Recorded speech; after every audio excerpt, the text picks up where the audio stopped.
I'll show you where we gotta get up to. Hold on.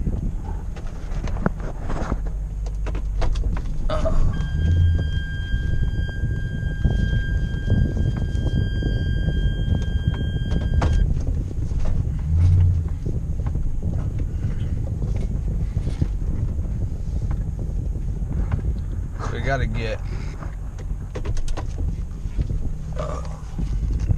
back in straight now. Oh well, these spots are a little crooked, but so above that dumpster there, we have to go up on that roof. I don't know if you can see those ladder rungs. We're gonna go up that ladder, but behind those louvered grills, there's actually a cooling tower. I'll show you when I get up on the roof. But let me get my stuff. Let me call the maintenance guy, and we'll get up to the roof. Just got up here on the roof. This cooling tower, back when I worked at another company, we put it in about, I don't know, maybe 7 years ago. We had to put in that tower. Kind of cool to see some, you know, something you put in years back to see it still running, whatever. But it's basic, you know. But today our patient has a view of the water. But today our patient is one of these package units.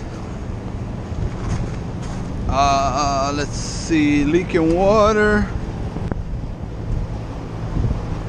This package unit has water around it, so I'm assuming it's going to be this one.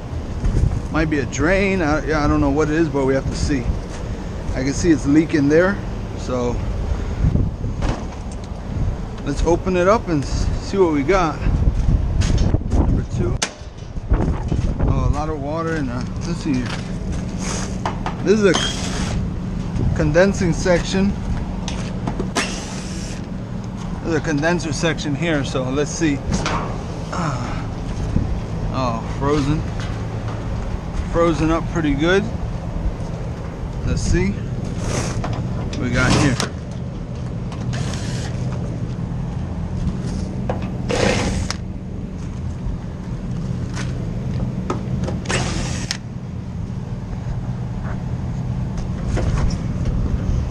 Let's see what we got. Alright, half section.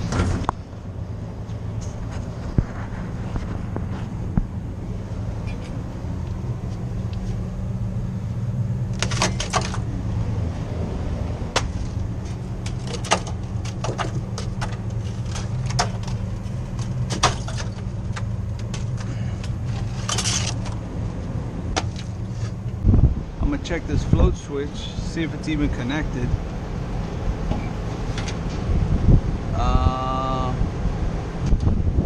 I'm gonna trace it out and see what wires. I got it going over here to this.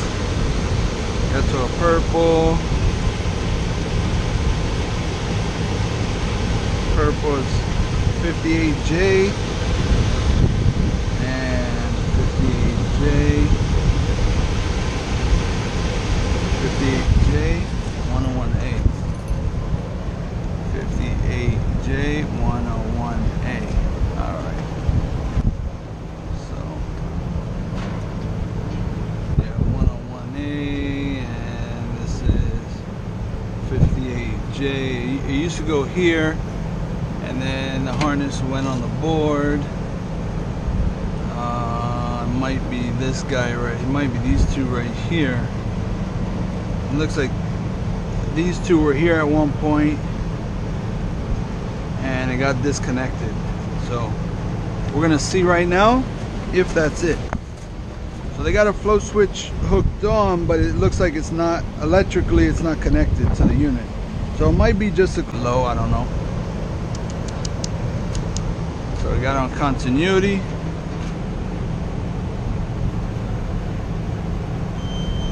So there we got continuity.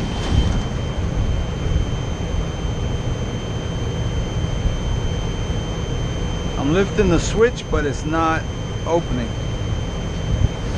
Now let's see. So when I lift this switch, let me see.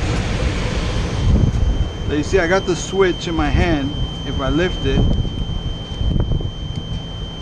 it's still staying continuity. But let's see if this is even the right wire. If I disconnect this, oh, they have it connected, yeah.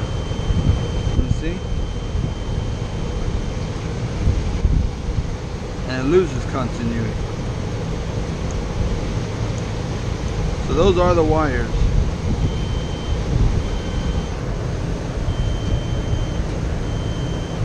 So those are the wires, but it looks like the switch is bad. Okay, so I'm back on the roof. I filled this jug with water. I poured it down the drain. The drain looks like it's draining properly. I hooked up my gauges. I jumped it out, so I'm gonna make a call for both compressors. My fan is still gonna be chattering, but I'm gonna bypass that with this jumper wire that I made. I'm gonna put this here and put my fan signal here to always power my thing. But I just want to run it with the fan cycling on and off just to see what my pressures look like. Another trick is with these Trane units, obviously you want to work on it, but the panel's open, so you're not going to get the right pressure. So you have these screws here for your electrical cover. You pull them out. Sometimes they're hard to catch, but what I usually do is just put one screw in the middle, and then this has a hook, and you're just going to hook it. You got to push it in a little bit.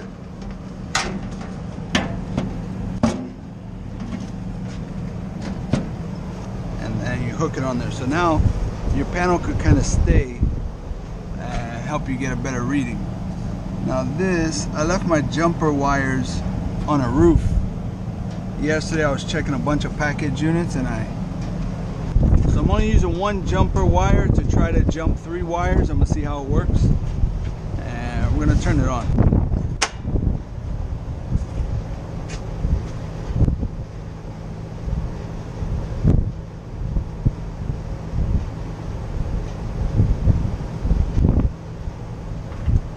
Just flipped it on. We're gonna see our pressures.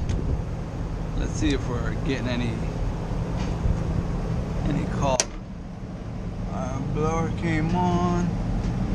Let's see, Y1. It's not making any connection. Y. Oh wait. Oh no, sorry. All right, there. And Y2. All right, so it's right now it's in delay. I got a good connection going into the board. Looks like the board's gonna be bad. It's not bringing on the fan, or it's intermittently cycling the fan. All right, I'm back. Day 2.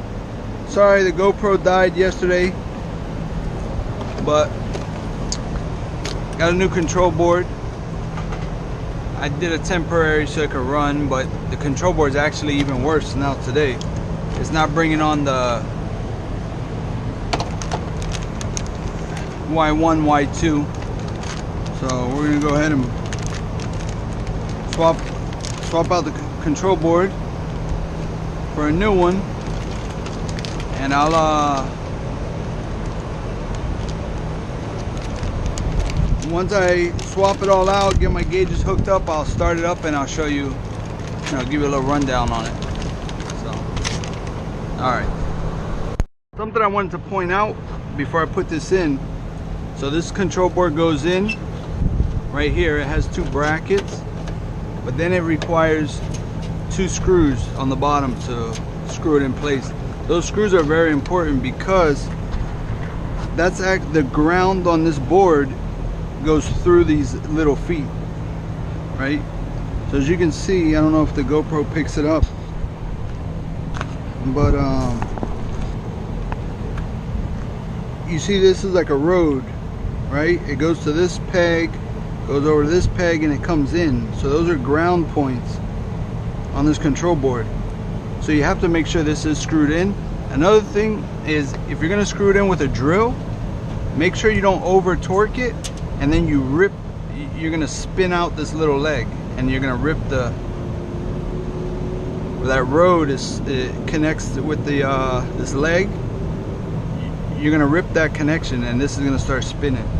I know because it happened to me before, and then I learned. So you might get lucky and the board still works, or you could rig it up, or you'll have to get a new board. It depends, you know, on the situation. But you don't have to go crazy with it. But it's just one of those things where you'll learn once you do it. So I figured I'll learn from my mistake. So that happened a while back, but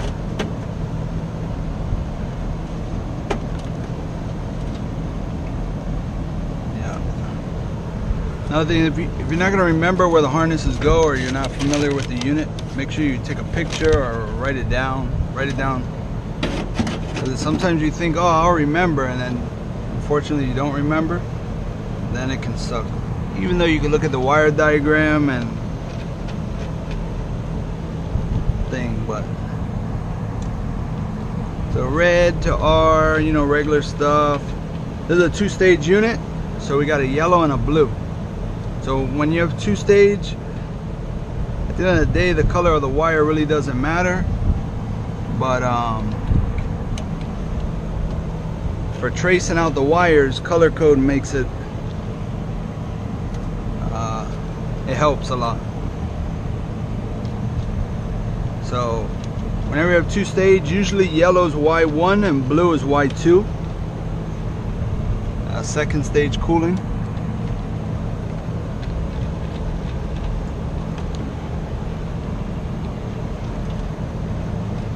Put his common on.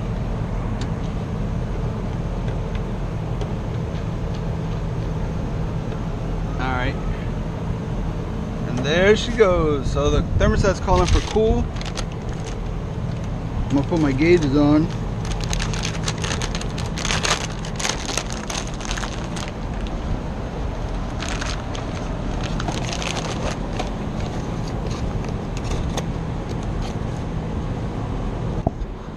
Let me put on my gauges, get ready to turn it on, and then I'll start you back up.